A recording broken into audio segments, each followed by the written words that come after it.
strategies towards modeling large models, part 1 of this module.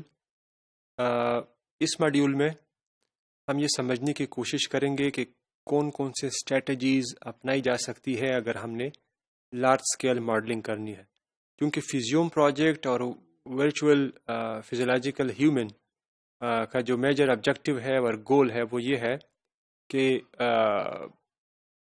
بڑے level کے اوپر مختلف چیزوں کو، مختلف سائنسز کو انٹیگریٹ کر کے ماڈلنگ کی جائے، from the atomic level to the molecular level to the cellular level and then tissue level and then going up and up and up to the whole organism to understand the functioning of the whole organism. That's why this is modeling at a very large scale. اس میں بہت ہی بڑے پیمانے کے اوپر، بڑے larger level کے اوپر modelling کی جائے گی اور کی جا رہی ہے. سو کن کن چیزوں کی ضرورت ہے، کون کون سے اسٹریٹجیز فالو ہو سکتے ہیں یا لوگ فالو کر رہے ہیں، وہ اس ماڈیول کا میجر آبجیکٹو ہے. Organization strategies and tactics are needed to go into the next step of what Fusion project is basically achieving the goals. Individual level کی اسٹریٹجیز تو ڈیفائن کرنی پڑے گی، بٹ اتنے بڑے لیول کی ماڈلنگ اور گولز کو اچیو کرنے کے لیے آرگنائزیشنل لیول کی اسٹریٹجیز ڈیفائن کرنے کی ضرورت ہے، ٹیکٹکس ڈیفائن کرنے کی ضرورت ہے، تاکہ گولز جو ہے وہ effectively, efficiently and timely achieve کر سکے. لیکن اس ڈائریکشن میں جو کمپلیکسٹیز فیس کی جا سکتی ہے اور فیس کی جا رہی ہے وہ یہ کہ کوئی بھی سائنس ہو، اس کا بریڈتھ اتنا زیادہ ہوتا ہے کہ اس کو انڈرسٹینڈ کرنا کسی ایک انویسٹیگیٹر کا، ریسرچر کا، یا کسی ایک گروپ کا، یا کسی ایک لیب کے ایکسپرٹیز کا کام نہیں ہے. سینکڑوں لوگ میں بھی ہزاروں لوگ اس ڈائریکشن میں کام کر رہے ہوتے ہیں، اینڈ دین جو آؤٹ پٹ ہمارے سامنے آتا ہے ان ساروں کو اکٹھا کر کے کچھ ہمارے سامنے اس کا آؤٹ پٹ آتا ہے، اور پھر اسی آؤٹ پٹ کو یوز کر کے اس کو ماڈل کیا جائے گا اور یہاں پہ جو فزیوم پروجیکٹ ہے اس کے لیے یوز کیا جائے گا. سو ہم یہ نہیں کہہ سکتے کہ بے شک کوئی چھوٹا سے چھوٹا فیلڈ کیوں نہ ہو، اس کی بھی ڈائمینشن اور بریڈ اتنی وائڈ اینڈ اوپن ہوتی ہے، اس کا ہورائزن اتنا بڑا ہوتا ہے کہ کوئی بھی ایون لیب بھی یہ نہیں کہہ سکتا کہ اس ایک اسپیسیفک ایریا کا ایکسپرٹ اپنے آپ کو کہے، یا یہ نہیں کہہ سکتا کہ اس ایک نیرو فیلڈ کا کہ سارے ڈائمینشنز کی اور سارے ایریاز کی ایکسپرٹیز ہمارے پاس ہے. وہ جو بھی لیب ہوگا یا انویسٹیگیٹرز ہوگا یا گروپ ہوگا، ریسرچرز ہوں گے، وہ کسی ایک خاص ڈائمینشن میں کام کر رہے ہوتے ہیں. سو دیٹس وائی انٹیگریشن کی ضرورت ہے.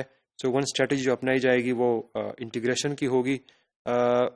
سو that's why it is essential کہ لارج اسکیل ماڈلنگ کو اچیو کرنے کے لیے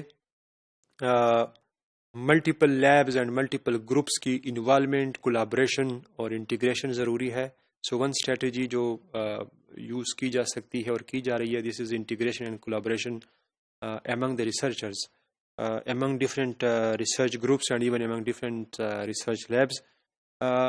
دوسری بات یہ کہ اس طرح کے جو بڑے پروجیکٹس ہیں جس میں ملٹیپل لوگز انوالو ہوتے ہیں تو ان کی فنڈنگز میں پرابلمز فیس ہوتے ہیں، کیونکہ عام طور پہ کوئی ایک گروپ میں بھی کسی ایک کنٹری سے بلانگ کر رہا ہو تو کوئی دوسرا گروپ جو ہے وہ کوئی دوسری کنٹری سے بلانگ کر رہا ہو. So country to country differences in funding sources, availability of funds, limitations of funding sources، وہ بھی ایک constraint ہوتا ہے. سو فنڈنگ اس کی مشکل ہوتی ہے، بٹ nowadays ان طرح کی چیزوں کو سیریس لیا جا رہا ہے، اور ڈفرینٹ آرگنائزیشنز جو ہے وہ اس ڈائریکشن میں کام کر رہے ہیں، اور مختلف ریسرچرز اینڈ ریسرچ گروپ سے اپنے پروپوزلز پٹ فارورڈ کرنے کے لیے ان کو اٹریکٹ کر رہے ہیں، اور the researchers are putting forward collaborative research proposals towards this direction. آج کل اس کے اوپر کام ہو رہا ہے. سو انٹر انسٹیٹیوشنل گرانٹ پروگرام جو ہے they are on the rise these days throughout the world، جس کے تھرو انٹر انسٹیٹیوشن پروگرامس کے تھرو ڈفرینٹ ریسرچرز ایک دوسرے کے کلوز آتے ہیں، اور جب وہ ایک دوسرے کے کلوز اگر آئیں گے تو آئیڈیا شیئرنگ ہوگی، ڈائیورسٹی ہوگی، انٹیگریشن ہوگی، اور اس ڈائریکشن میں پازیٹیولی جو ہے وہ اسٹیپ فارورڈ چلا جائے گا اور پاسبل ہوگا. ایک اسٹریٹجی جو ریکمینڈ کی جا رہی ہے وہ یہ ہے کہ data basing of the systems and modelling of the systems کو simultaneously they are recommended them simultaneously to be run at the same time. اور یہ جو ہے وہ فیزیوم پروجیکٹ کا میجر آبجیکٹیو بھی ہے. بٹ ڈیٹا بیسنگ جو ہے it usually requires some serious efforts in the sense to look into the ontologies and the semantics of the system, the algorithms involved to model, to implement or to simulate different systems.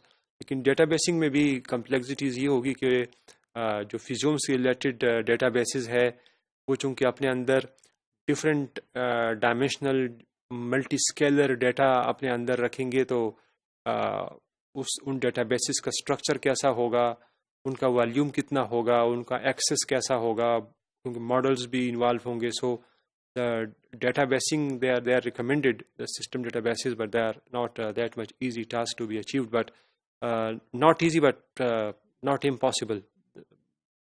Many people are working in this direction. This is an example of some of the workers, the Dow and Dewey. They in 2000 defined many issues from the semantics for biology, to the details of databasing. جو data basing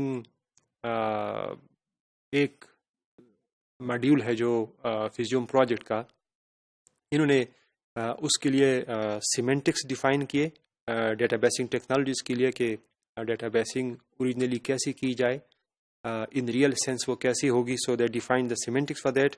اور کچھ اور بھی scientist نے data basing کے direction میں کام کیا. ایک اور جو اسٹریٹجی ہے اور جس کو اگنور نہیں کیا جا سکتا, experimental data is very critical. اور ایکسپیریمنٹل ڈیٹا جو ہے وہ بہت سارے لیولس کے اوپر, ایلیمنٹس کے اوپر, ماڈیولس کے اوپر already been produced for the last more than 50 years and 100 years, اور we can say کہ وہ تو بہت پہلے سے ڈیٹا پروڈیوس کیا جا رہا ہے, مختلف طرح کا ڈیٹا پروڈیوس کیا جا رہا ہے, اور ابھی بھی سائنٹسٹ اس ڈائریکشن میں کام کر بھی رہے ہیں. سو ایکسپیریمنٹل ڈیٹا جو ہے وہ میجر کنٹریبیوٹر ہے towards this project, because experimental data اگر نہیں ہوگا تو پھر سسٹم کو ٹیسٹ بھی نہیں کیا جا سکتا, سسٹم کو ماڈل بھی نہیں کیا جا سکتا. سو جو کچھ بھی ہوگا وہ ایکسپیریمنٹل ڈیٹا کے بیس پر ہی ہوگا. سو ایکسپیریمنٹل ڈیٹا از کریٹیکل. اور جو انویسٹیگیٹرز اس ڈائریکشن میں کام کر رہے ہیں, they can really touch the peak of this system. پھر ہر ایک ٹارگیٹ کے اندر, ہر ایک گروپ کے اندر, ہر ایک ٹارگیٹ ایریا کے اندر سب ٹارگیٹ ایریاز ڈیفائن کیے جا سکتے ہیں. اور سب ایریاز کو ڈیفائن کرنا اس لیے بھی ضروری ہے کیونکہ ہر ایریا چونکہ اس کے ہورائزن بہت براڈ ہے, اس کے سب ایریاز ڈیفائن کیے جائے اور انڈیپینڈنٹلی ان کے اندر کام کر کے انڈرسٹینڈنگ کی جا سکے, اینوٹیشنز کی جا سکے, کریکٹرائزیشن کی جا سکے, اور پھر اس نالج کو اکٹھا کر کے براڈر سینس میں انڈرسٹینڈنگ کی جا سکے تاکہ ہول آرگینزم لیول کے اوپر understanding develop who for integration کر کے.